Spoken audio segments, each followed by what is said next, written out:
Today's story is a class October 17th, 2019. A 47-year-old woman named Ada Quintal stepped out of her family's cabin in rural Michigan to take her dog for a walk and have a smoke. It was very late. It was about 1:30 in the morning. Now, this cabin where she was staying was very isolated. It was about a half-mile away from any neighbors, but Ada actually enjoyed the solitude. She was surrounded on all sides by forest and swamps, and the wilderness actually made Ada feel a lot safer than when she was back home in the densely populated Detroit area where she lived full-time. And this was because just a few months earlier, when she had been back home in Detroit, she had been the victim of an unprovoked attack. She had been out in the city around all these people in broad daylight, and this guy came up to her and just jumped her, broke her nose, gave her a concussion, and then ran off. But the scariest part of this attack was not the fact that she had been brutalized. It was that this guy did not appear to have any reason to attack her. He didn't know Ada, and Ada had not been robbed or anything. It was like he just randomly identified her and attacked her. And the guy had never been caught. And so this ordeal had had such a profound impact on Ada that it really began to affect her health, both mentally and physically. She started to just kind of decline. And on top of that, she had been laid off from her engineering job, and so now she was unemployed and seriously depressed. And so recently, when Ada's uncle had called her and offered to pay her to come out and live in this 2-story family cabin and fix it up for the winter, Ada had jumped at the chance. I mean, not only would this solve her unemployment issue, but also she loved this cabin. It had been in her family for 75 years, and some of her fondest childhood memories were in this cabin. And so she looked at this as a chance to kind of get away from the city and just be in her happy place and kind of reset and recover from the trauma of the attack. And so for the past week, Ada and her boyfriend had been staying in this cabin and doing small repairs and cleaning it up. But 2 days earlier, her boyfriend had to leave and go back to the city where they were actually fixing up another property, a condo.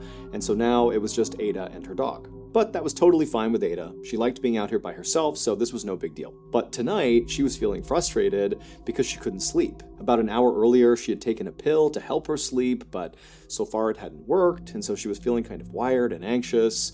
And so she had decided to go on a walk with her dog in hopes that that would clear her mind and allow her to finally get some rest. Now, these roads that surrounded this cabin were kind of small and zigzaggy, and there weren't any street lights. I mean, this is not exactly a good place to go for a nighttime walk.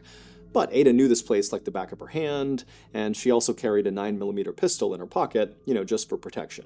And so after walking for a few minutes down one of these dark winding roads, Ada's dog stopped to relieve himself on a bush. So as the dog was going to the bathroom, Ada just casually smoked and waited. But at some point, the dog just stopped going to the bathroom, turned slightly, and began growling, and its ears perked up, and it was looking off into the darkness right ahead of them. And so Ada instinctively took her flashlight and raised it up and aimed it in the direction her dog was looking. And right away, the cone of light illuminated these two eyes looking right back at Ada. And immediately Ada knew what she was staring at. It was a mountain lion. And so doing her best to stay calm, Ada slowly reached into her pocket to pull out her gun, but before pulling it out, the two eyes blinked shut, and then she heard it kind of turn and run off into the forest. It was gone. Once Ada was sure the mountain lion really was gone, she breathed a sigh of relief, and then very quickly tugged on her dog's leash. They turned around, and she hustled back towards the cabin. When Ada reached her cabin, which was all lit up because she had left all the lights on before she had left, she jumped up the front steps, she opened up the door, she went inside with her dog, and after letting her dog off the leash, she shut and locked the door. Then she grabbed her phone and texted her boyfriend to tell him about this mountain lion.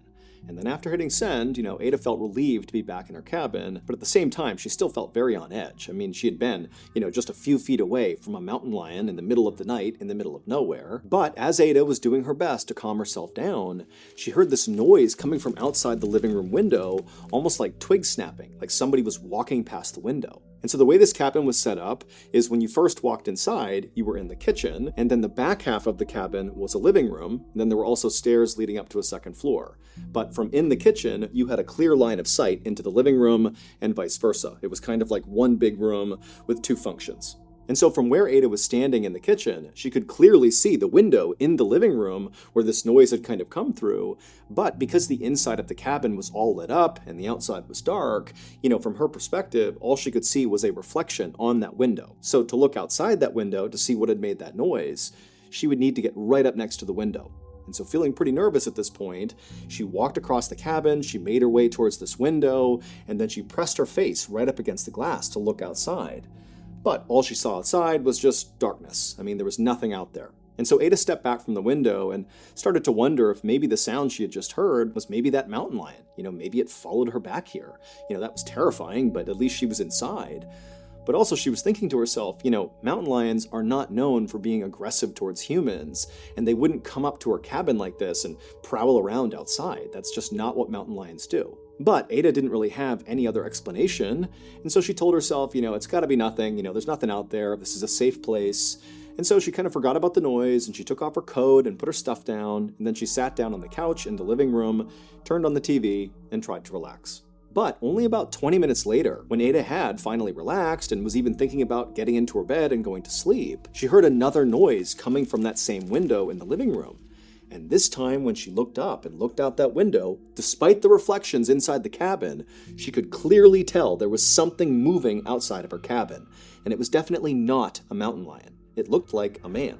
And so Ada had to stifle a scream, and then instinctively she lunged for her gun on the coffee table and then darted behind the couch and crouched down to make sure whoever was out there couldn't see her.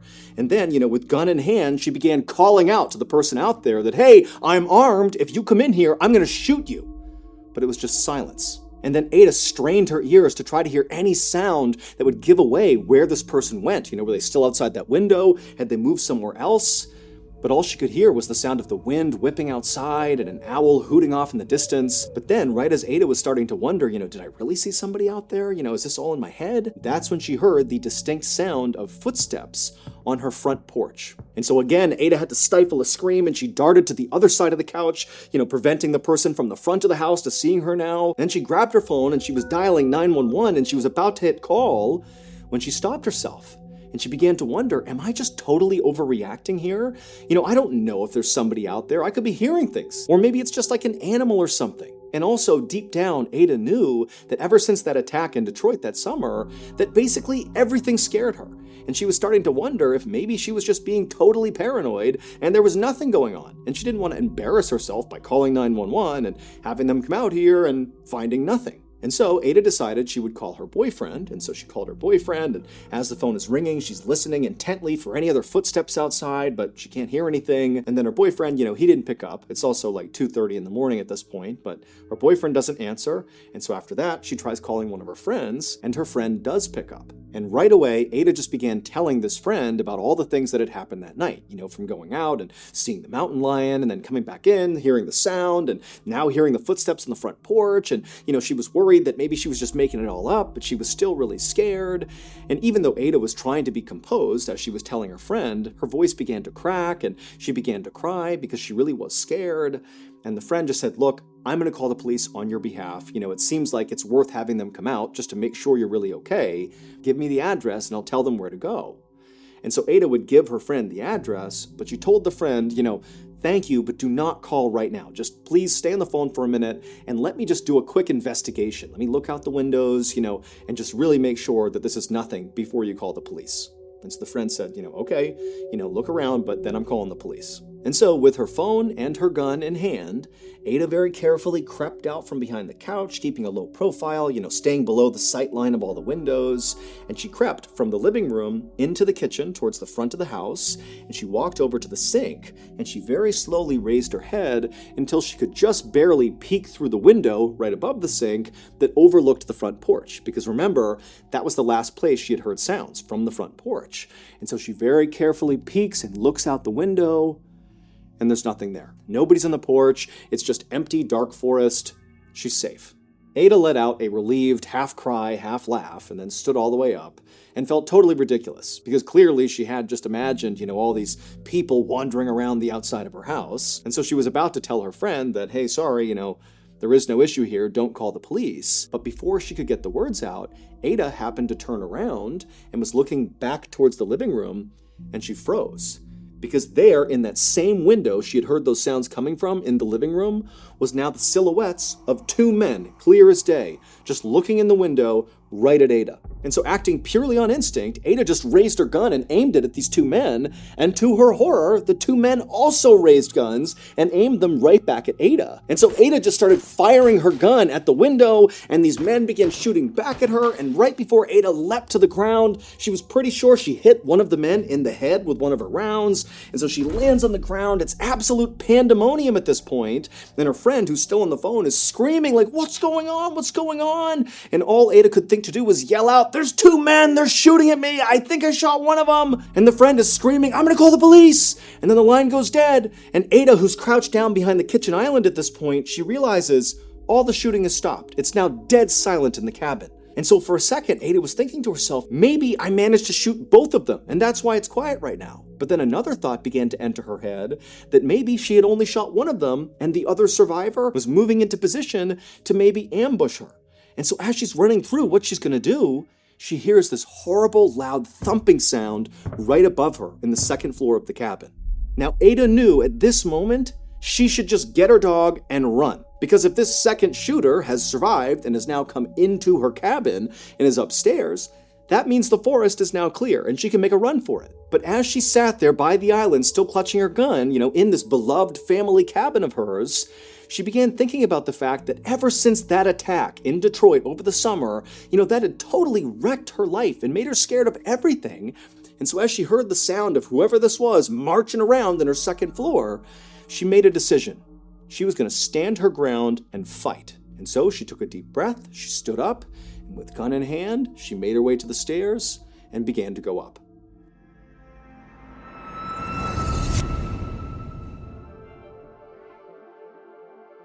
It's no secret that a lot of the stories I've covered over the years are about real people who have been victims of just unspeakable violence. And so that's why, back in April of 2022, we decided to launch the Mr. Ballin Foundation, which was established to honor and support victims of violent crime and their families. And so now, over 2 years later, I'm happy to report that, with your help, because none of this would be possible without all of you, we have been able to give $1.4 million to this group of people, to these victims and their families, who are often overlooked after the news story about whatever happened to them fades. All donations that are made to the Mr. Ballin Foundation, literally 100% of them, go out the door to the cause. Meaning if you give $10, that $10 is going to the victims, it's going to their families. This is one of the very rare nonprofits that can actually say that. If you're interested in joining the Mr. Ballin Foundation community and contributing to this effort, all you have to do is go to mrballin.foundation and click on Donate. Again, just go to mrballin.foundation and click on Donate. Thank you again to all our donors, our listeners, viewers, all the people that made this possible. We are genuinely changing the world. Thank you so much, and now back to the story.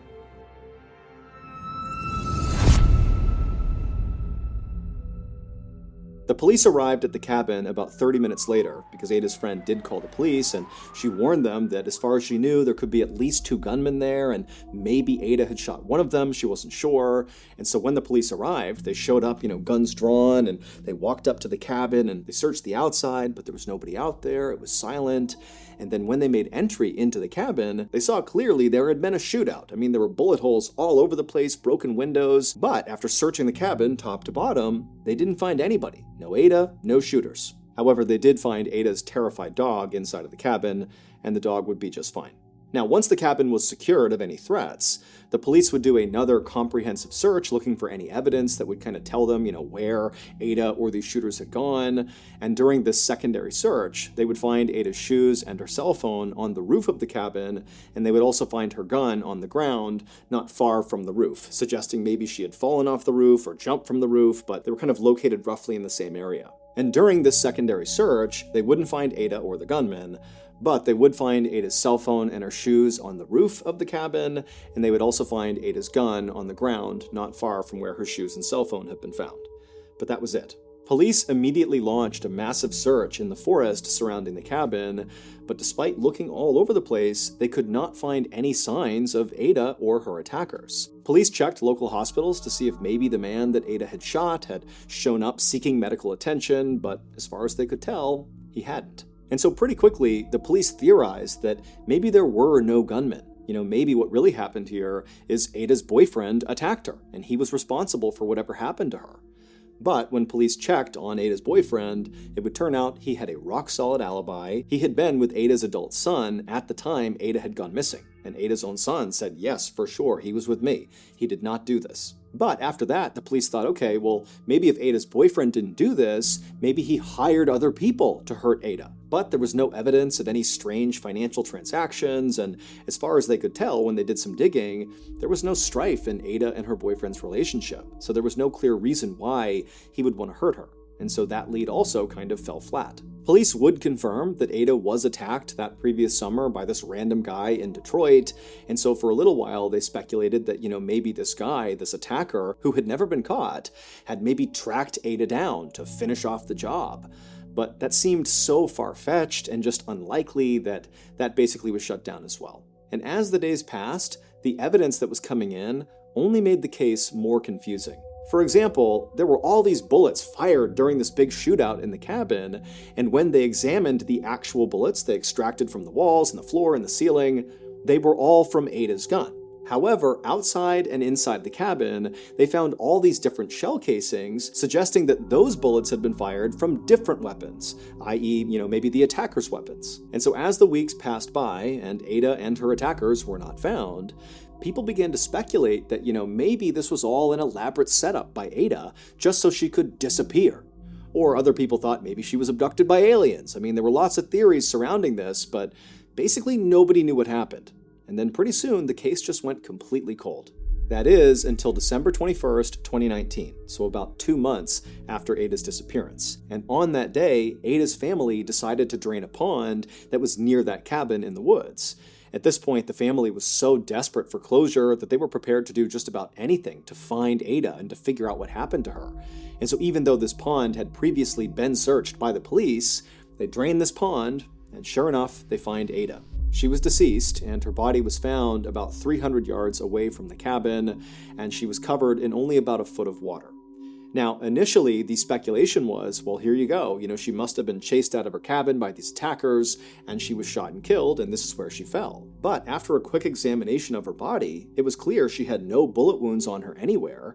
In fact, she didn't even have any bruises on her or any major scrapes or cuts or anything, so it didn't even seem like she had been in any sort of physical struggle at all before she died. In fact, unless she had drowned, it really just seemed totally unclear how she had died. It was not until the medical examiner did Ada's autopsy that all this baffling evidence began to make sense. It would turn out, in the wake of that horrible random attack that Ada had suffered over the summer, that Ada was actually doing far worse than she let on to her family and friends. She had basically begun to cope with her trauma and anxiety with substance abuse. And so on the night that she had died, she was likely feeling totally stressed out and anxious, and she couldn't sleep as a result. And so she had taken some Valium, which is a fairly strong sedative, and also some anti-anxiety medication. But after taking those pills, she still wasn't tired. And so that was when she decided to, go out for a walk with her dog, to clear her head, and have a smoke. But it was not cigarettes that she was smoking. She was smoking methamphetamine, known simply as meth. And meth is a very strong stimulant that people like because it makes them feel very strong and confident and alert, which for Ada was a powerful antidote to the helplessness she was feeling all the time from the attack she had suffered that summer. But one of the many downsides of meth is that it can make you extremely paranoid. And so during her walk that night, as she's smoking meth, she sees a mountain lion, which terrifies her. And then after the mountain lion trots off, it was like that jolt of adrenaline and fear from seeing the mountain lion didn't subside because of smoking meth. It was like the meth sent her into this paranoia overdrive that she couldn't escape from. And so when Ada went back inside of her cabin, she very likely did see people in her windows. But almost certainly it was just her own reflection, but again, she's in this meth-induced paranoid state, and so instead of realizing it was her own reflection, she thought it was like intruders coming to get her. And before long, she'd raised her gun and thought the people outside were raising their gun back at her, but again, it's just her reflection, and so when she was shooting, she was basically having a shootout with herself. And then as for, the strange noises she was hearing, like the footsteps on the second floor, very likely those were just natural sounds kind of happening outside. She's out in the middle of a forest. There's lots of noises that are totally natural at night. But again, she's in this paranoid state, and so she went upstairs to confront the person and then didn't see anybody, and then police theorized that she must have, climbed out onto the roof to hide from these attackers, and then at some point, for reasons unknown, she leapt from the roof or climbed down or something, leaving behind her cell phone and shoes on the roof. She left her gun on the ground, and then she ran off into the forest, where she ultimately collapsed, 300 yards away in a foot of water, where she died not from drowning, but from a combination of hypothermia and also a toxic combination of drugs in her system. And so in the end, the danger that Ada was trying to escape was in her own mind. Before I became a professional, strange, dark, and mysterious storyteller, I served in the military. And during my time in the military, I had some pretty wild experiences. But what I remember most about my time in service was not my own stories, but rather the stories I heard from other service members. Keep in mind, service members are sent to some of the most isolated and treacherous places in the world that very few people go to. And so some of the stories that come out of those places are totally creepy and weird. And even more than that, a lot of these stories sort of stay in-house. They stay in the military just because it's kind of a cultural thing. People don't necessarily want to go out and tell the world about the totally unsettling and inexplicable thing they saw while they were deployed. It's like people might think they were crazy. But there's lots of stories like that. And so if hearing some of those crazy military stories appeals to you, well, boy, do I have a podcast for you. It's called Wartime Stories, and it's hosted by Luke LaManna, who himself is a veteran. He was a reconnaissance Marine, which I can tell you is kind of a big deal. And so because he has access and placement, he's been able to extract some of these stories from the military, and he shares them on the show. And if you wanted to kind of generalize the types of stories you're going to hear on this podcast, it's like the strange, dark, and mysterious meets the battlefield and beyond. The Wartime Stories podcast is free, and it's available on any podcast platform. So all you have to do is, go to your favorite platform and look up Wartime Stories, or you can search for Ballin Studios because it's produced under Ballin Studios. You click on the show, give it a follow, and boom, you can start your binge. New episodes drop every Monday, so if you're a fan of the strange, dark, and mysterious, well, you got yourself a brand new weekly show. So that's going to do it. If you want more strange, dark, and mysterious content, remember we have a whole host of strange, dark, and mysterious podcasts under the Ballin Studios umbrella. We have the Mr. Ballin podcast, Mr. Ballin's Medical Mysteries, we have bedtime stories, we have wartime stories, we have Run Fool. They are awesome, they are free, there are tons and tons of episodes out there to binge right now. All you have to do is go to any podcast platform, look up Ballin Studios, and boom, there you go. Thank you so much for all your support. Until next time, see ya.